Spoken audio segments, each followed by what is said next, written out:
All right, people, we back at it again. Happy 2025, happy new year and all that shit. We back at it again, man. Tommy Guns, you already know.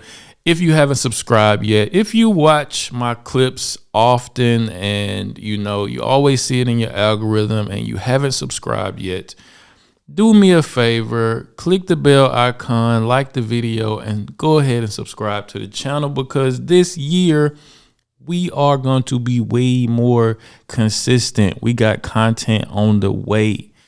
And this specific topic is why I'm feeling even more motivated this year to put my opinion out there more, because people tell me that I have more of a conservative stance on things. And that's not really favorable on the internet, on most platforms.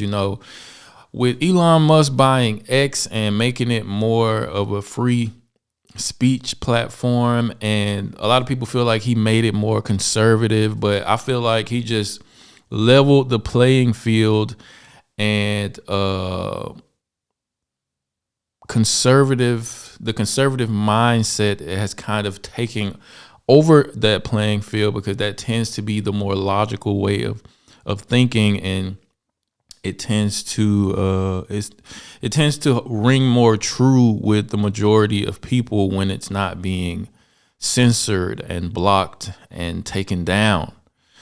But yeah, before we get into all that, let's play some of Mark Zuckerberg's recent statement. I think he put this out maybe yesterday, if I'm not mistaken, because Facebook has been, and Meta platforms have been, one of the biggest proponents of censorship and, taking people down, flagging people, shadow banning people with certain points of view. And the American government has been a big player in censoring people and not letting people say certain things, prioritizing propaganda topics. But like I said, we're gonna get all the way into it, but let's see what Mark had to say about it. About something important today, because it's time to get back to our roots around free expression on Facebook and Instagram. I started building social media to give people a voice. I gave a speech at Georgetown 5 years ago about the importance of protecting free expression, and I still believe this today. But a lot has happened over the last several years. There's been widespread debate about potential harms from online content. Governments and legacy media have pushed to censor more and more.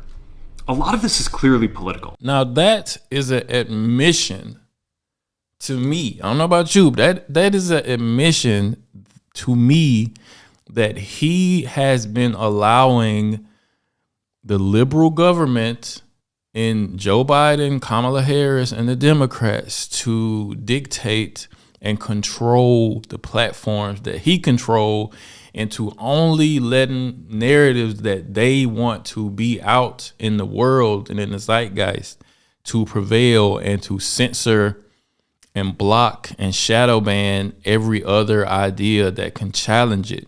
And I think that's evil and criminal. I think America is supposed to be the place of free speech, and public discourse should be allowed, and the best ideas should win.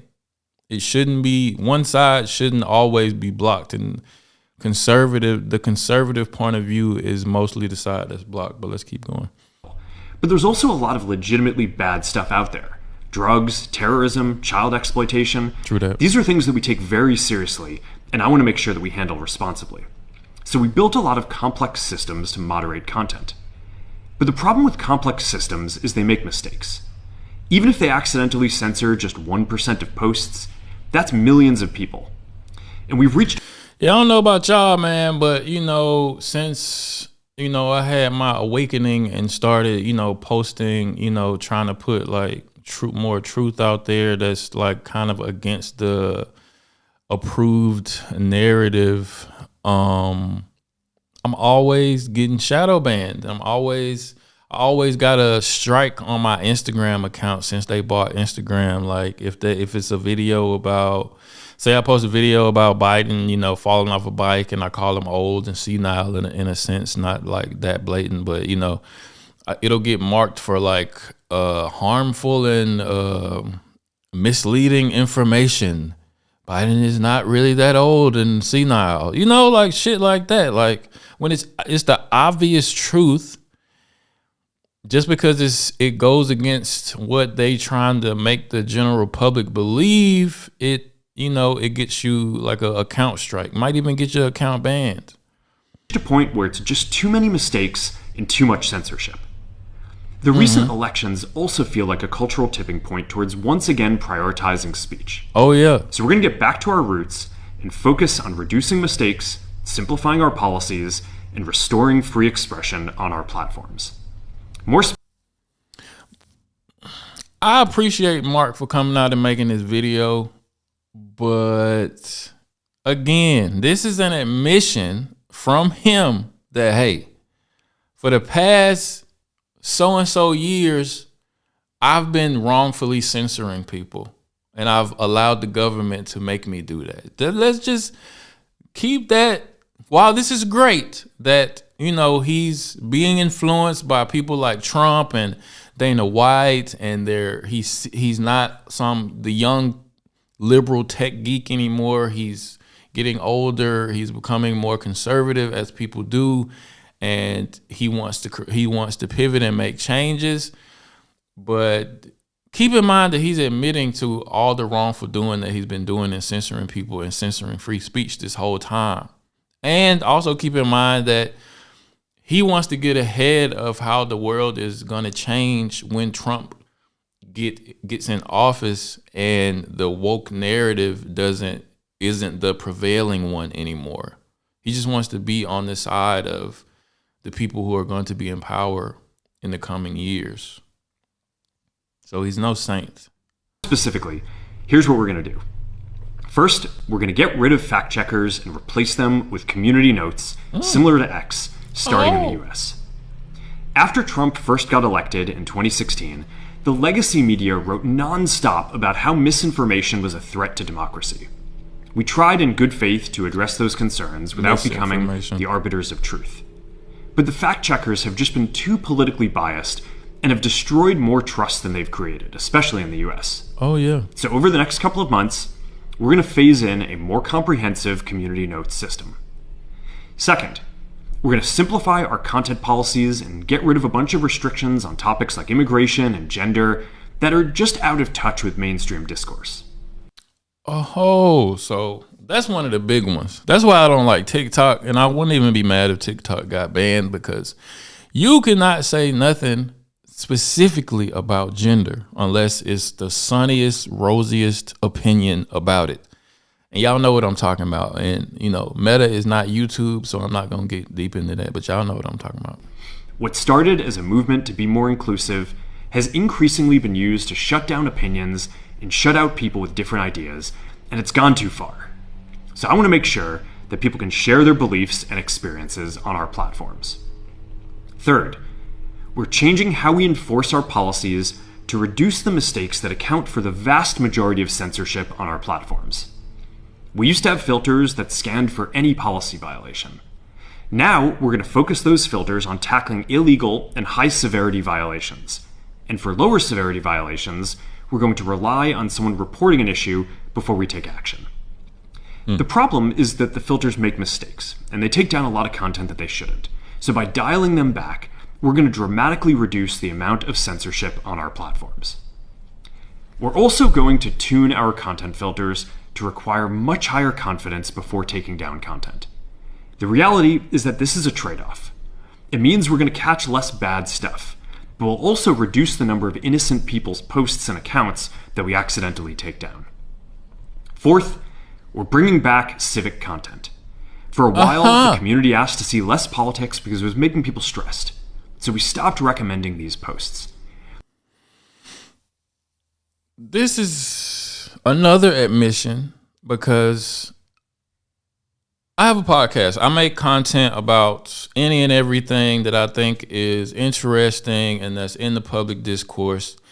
But, specifically, over the past year or so, I've been posting more about, Donald Trump, Kamala, Biden, politics in general. And when I do, again, if it's not the approved narrative, or what was the approved narrative, it would get censored and shown to less and less and less and less people. I would get struck down and all kind of shit. And when I first started posting it would get millions of views, but over time it got less and less and less. My followers just plateaued at a point because I guess the algorithm was like, hey, this guy, he getting too Republican, he getting too conservative. That was my perception of it anyway. And I'm sure a lot of content creators who lean more on the conservative side felt that same pinch. And for me, I even backed off. Like, I didn't cover a lot of the election because I didn't want to get my platform taken down. And also with like sponsors and stuff like that, if you're not, on the rainbow parade, or, you don't agree with, the gender issues, or you wasn't, supporting liberal politics, like, they felt like they couldn't support you. I want to see how that changes too. Like, are more conservatives going to be able to get brand deals these days? Like, because the world is changing and adjusting to the new leadership in America. It's like the world, I'll say the world is healing in a sense, you know what I'm saying? So it's going to be really interesting to see, more stuff like this happen, because I would have never thought that Mark Zuckerberg would be hanging out with Dana White and making Dana White, a member of his board, and, doing MMA, and, and a host of other changes that seem to be happening because of the recent election and who won. You know what I'm saying? But yeah, we're gonna end this video here. Appreciate y'all for tuning in, man. Again, my name is Tommy Guns. This is the Quote Go podcast. If you enjoy my content, if you find any value in it, please go ahead and subscribe. I will be posting more and more videos every day for your viewing consumption, or I guess I can say it like that. But get in the comment section. Tell me what you think about this video. Do you believe Mark?